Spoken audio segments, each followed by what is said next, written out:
Procedo est heureux de vous présenter Parcours. Bonjour à tous, bienvenue dans l'émission Parcours, l'émission qui, comme son nom l'indique, retrace le parcours de directeurs sécurité-sûreté et découvre leur vision de l'avenir justement de ce secteur. Aujourd'hui, j'ai le plaisir de recevoir David Toubalem. Bonjour David. Bonjour Alexandre. Chef de service de la sûreté de la BNF. Alors, David, moi, quand on a préparé cette émission, ça m'a surpris, j'ai trouvé ça génial. Vous avez fait des études très éloignées quand même de l'univers de la sécurité. Absolument. Au début, j'ai un parcours dans l'hôtellerie, parce que j'ai fait un bac professionnel, CAP, BEP cuisine, donc j'étais destiné à être dans l'hôtellerie, dans la restauration. Ouais. Et le parcours à mon jeune âge était de se libérer des obligations militaires. Ouais. Donc de suite, je veux me libérer des obligations militaires. Et dans les années 90, la guerre du Golfe éclate. Et je pars volontaire pour un volontariat de service long. Direct, à vous, il y a une guerre qui éclate direct, on s'engage. J'étais en train de faire mes classes à Lorient et à Ourtan chez les fusiliers marins. Ouais. Et 3 jours après, on demande des volontaires pour partir dans le Golfe. Donc là, ça se passe extrêmement de manière très rapide. Ouais. C'est un vieux coucou qui nous emmène jusqu'à Djibouti. Djibouti est héliporté sur le Colbert en pleine mer. Donc on a 18-19 ans, en pleine nuit, ça peut faire un peu peur. Et de ce fait, je reste 18 ans à bord en tant que fusilier marin, à la mitrailleuse du 7 en mer et Covel du Pacha de Kersozon à quai, avec une expérience qui est une des plus belles de ma vie, puisque le cadre militaire, c'est des gens qui commandent, qui donnent des ordres, et la discussion est un peu moindre. Donc effectivement, c'était un cadre extrêmement important quand on passe de jeune homme à homme, une exposition dans le milieu de la sûreté et un très bon bas de départ. Vous étiez bien formé parce que aussi dans les cuisines, on obéit aux ordres des chefs. Hein. Exactement. D'accord. Ensuite, c'est l'école de police. Très rapidement, l'école de police, oui, sur Toulon et Saint-Mandrier. Bien noté, je remonte à Paris pour être dans la protection rapprochée, accrochée à un ministère, d'avocats médiatisés. Des affaires qui sont liées aux plateformes pétrolières, de journalistes. Donc je passe à la protection rapprochée très rapidement, en 2 ans et demi, et par un concours de circonstances... Alors, vous me prenez toutes mes questions. Ah, pardon. Ah, je m'en vais, je vous laisse faire l'émission. Justement, j'allais le dire, les hasards de la vie, c'est chouette. Une rencontre originale. Vous vous trouvez au prix de Diane Hermès, hein, qui est un prix ou des courses hippiques. Et là, il y a une rencontre étonnante, mais qui se fait de façon étonnante également. Qui se fait de façon étonnante, oui, parce que j'accompagne Mme Abou Diouf, présidente du Sénégal et de la Casamance à l'époque. Et je vois une dame trébucher sur la pelouse, et c'était une dame de la famille Hermès. D'accord, Madame Hermès. Donc, et de fil en aiguille... Que vous aidez à se relever. Que j'aidais à se relever. Ouais. Et de fil en aiguille, je passe de la place Beauvau au magasin Hermès, parce qu'ils veulent me remercier. Et je fais rencontre avec la famille Hermès. Ils ne vous remercient pas avec un cadeau, mais avec un poste. Ils me remercient avec un cadeau à l'époque, avec une cravate, mais avec un poste ensuite, effectivement, puisque je reste 16 ans.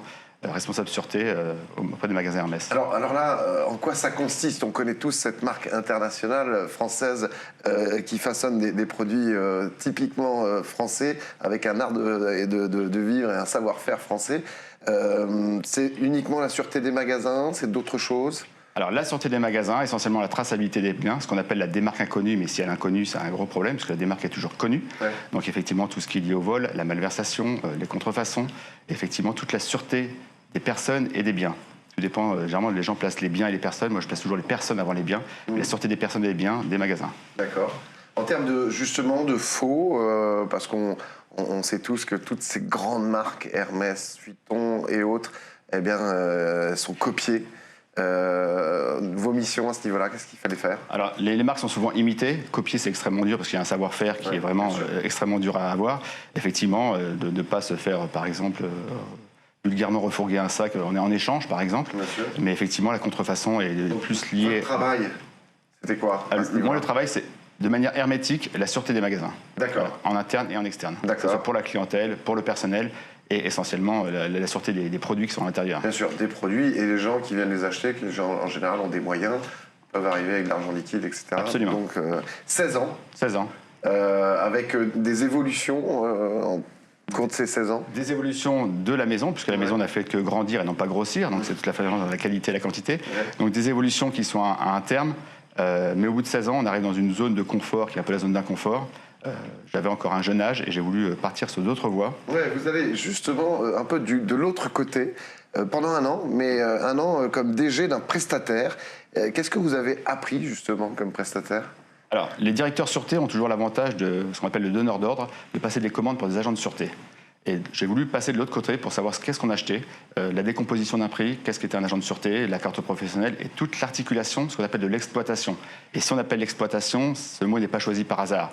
Donc j'ai voulu de manière un petit peu peut-être vicieuse passer de l'autre côté pour savoir ce que j'achetais essentiellement et comment se gérer une société de donneurs d'ordre, puisqu'aujourd'hui la formation régalienne est un petit peu à l'écart et les sociétés de sûreté, c'est un vivier dont la France a vraiment besoin. Alors à cette époque-là, qu'est-ce que vous avez pu détecter comme point positif et comme point négatif à améliorer en tant que justement prestataire ? Alors, j'ai amené tout mon savoir-faire du luxe, sur le savoir-faire, sur le savoir-être, le grooming, ce qu'on appelle l'image d'un agent de sûreté, puisqu'à l'époque, on parlait plus de vigile, de gardiennage, et aujourd'hui, on parle d'agent de sûreté. L'agent de sûreté, c'est d'abord la forme avant le fond. C'est-à-dire que le public ou le client regarde d'abord au niveau visuel l'appartenance de l'agent de sûreté, puisqu'il appartient plus à la maison qu'il représente qu'à la société pour laquelle il est presté. D'accord.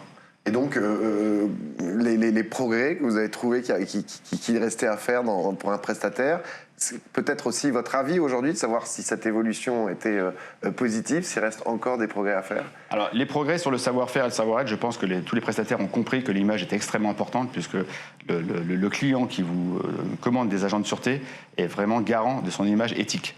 Après, les efforts qu'il reste à faire, c'est essentiellement sur la formation, sur l'accompagnement de l'agent de sûreté tout au long de sa carrière, et ce qu'on appelle le parcours d'intégration d'un agent de sûreté, qu'il soit dans l'entreprise ou chez le client.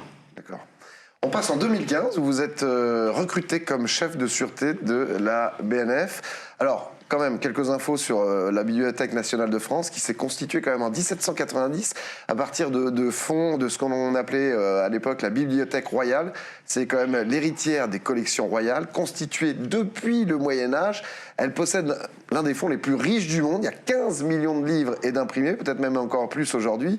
Et pour exemple, des livres mythiques, il y a 2 exemplaires de la Bible de Gutenberg, qui date quand même de 1455, le premier grand atlas lunaire très richement illustré, imprimé à Gdansk en 1647 et offert à Louis XIV en 1663, et aussi également les épreuves corrigées de l'édition originale des Fleurs du Mal de Charles Baudelaire en 1857. Donc là, il y a un côté sûreté des biens et des personnes. Qu'est-ce qu'on place en premier ? Alors effectivement, Alexandre, pour la première fois de ma vie, le curseur a déplacé entre la sûreté des biens et des personnes. Bien sûr, de manière humaine, on place toujours la sûreté des personnes. Et effectivement, les ouvrages que vous avez cités seront là bien après nous. Donc effectivement, le patrimoine, c'est un parcours très intéressant parce qu'autant on peut remplacer un sac à main ou une montre qui a été volée, mais remplacer les œuvres, le patrimoine est non remplaçable et non estimable. Car effectivement, si on se ferait voler ce genre de produit, c'est one shot, c'est fini. On peut faire ce qu'on veut, on peut pas les reproduire. On peut le copier pour garder le contenu, mais on n'aura jamais l'édition originale. Exactement. Et donc, c'est assez dur parce que toute personne, que ce soit sur le plan de l'histoire, religieux, on a un trésor qui est non estimable et qui pourra attirer des malversations, que ce soit de manière nationale ou internationale, ou que chaque personne qui rentre à la BNF sera intéressée par avoir un bout de ce trésor qui fait partie de la France. Alors comment justement on procède ?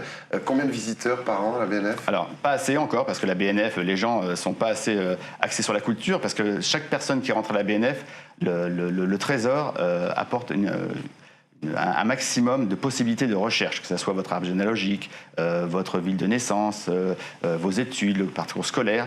Et donc chaque personne qui rentre à la BNF a une possibilité de faire des recherches de manière infinie. De manière périmétrique et hermétique, effectivement, le site se protège pour la sécurité des personnes.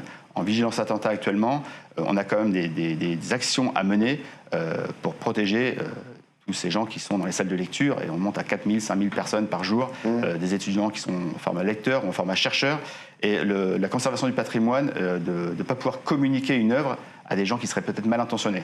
Donc effectivement, certaines œuvres sont beaucoup plus dures à voir visuellement et se font accompagner soit par un conservateur, soit par un directeur de salle. Ce sont des autorisations, exactement, et on est encadré. D'autant plus que le site est divisé en plusieurs bâtiments. Tout à fait. Donc il y a le site de Tolbiac, donc dans le 13e arrondissement. Il y a le site de Richelieu, qui est en pleine finition, qui va conserver un musée. Le site de l'Opéra de Paris, le site de l'Arsenal. On a des lieux de stockage un peu partout en France, des lieux de reliure et des lieux de conservation. Et en termes de sécurité, d'agents de sécurité, vous faites appel uniquement à des sociétés extérieures ? Alors, pour des raisons de déontologie et de confidentialité, on a des équipes en interne, on a un service de sûreté interne, et bien sûr, pour tout ce qui est périmétrique, accès au public, on a des agents de sûreté prestataires, effectivement. C'est combien de personnes, que ça soit l'un et l'autre ? On compte 200, 250 agents de sûreté. D'accord. Et combien en interne ? Une quarantaine. Une quarantaine, d'accord. Alors, si vous voulez développer d'autres missions, peut-être, que je ne vous coupe pas la parole, justement au sein de la BNF. Non, le poste de responsable sûreté, que ce soit directeur sûreté ou responsable sûreté, a une importance particulière, en plus en cette période de crise, puisque la crise, par définition, est soudaine et rapide. Mais les gouvernances ont commencé à comprendre que le directeur sûreté avait une attache près du COMEX et du CODIR, puisque souvent sont rattachés soit aux services généraux, ou soit à des fonctions support. Mais la force d'un directeur sûreté aujourd'hui, c'est qu'il est dans l'exploitation pure. C'est-à-dire que même en cas de crise, c'est là où on est les meilleurs. C'est-à-dire que nous, l'activité classique, on la maîtrise. Mais en cas de crise, c'est là où vous avez affaire à des opérationnels. Et les opérationnels, c'est le travail du directeur sûreté. Donc là, c'est justement pour rebondir sur votre regard du futur proche du métier de la sécurité. C'est vous souhaiteriez un rattachement du directeur sécu au CODIR, tout simplement. C'est pertinent et plus rapide parce que ça prend des chemins courts en cas d'alerte, que ça soit d'alerte d'urgence attentat, de veille sociale, de veille interne ou externe.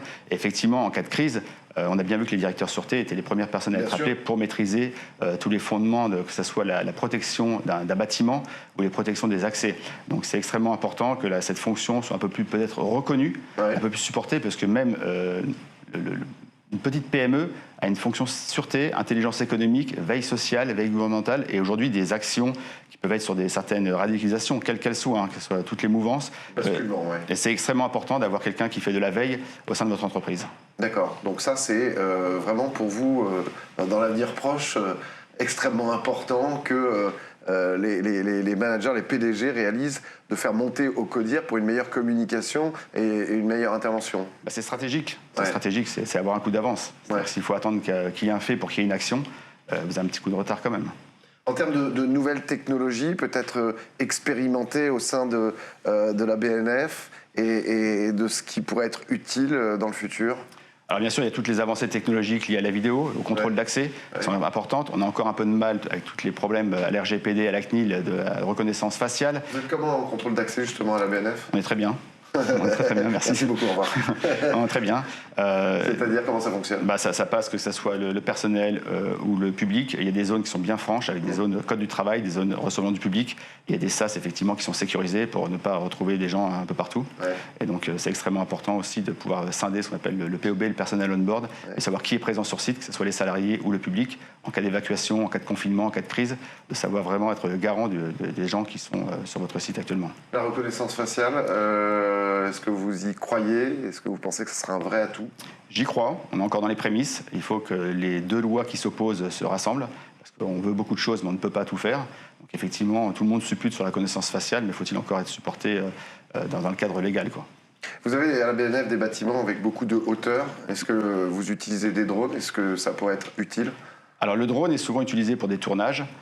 Mais nous, on n'utilise pas encore le drone en termes de surveillance, c'est pas utile. Je pense que le drone est utile quand vous avez beaucoup de surface à protéger, des sites Céveso ou des entrepôts ou des choses qui ont beaucoup de surface pour ne pas vous déplacer physiquement. Est-ce que pour terminer, le directeur sûreté sécurité de demain va devoir avoir d'autres atouts, d'autres compétences pour évoluer, pour progresser et pour être encore plus utile à son entreprise? Alors d'autres compétences en interne, oui, mais il faut éviter ce qu'on appelle les missions transverses. Souvent, on a tendance à rajouter le facility management et d'autres choses sur le directeur sûreté. C'est ce qu'il faut éviter de faire. Éviter de faire la sécurité, la sûreté, le facility management, les services généraux. On peut tout rajouter, c'est faire le 5 en 1. C'est ce qu'il faut éviter de faire parce qu'à force, on n'est pas canalisé, ce qu'on appelle l'effet tunnel sur la veille.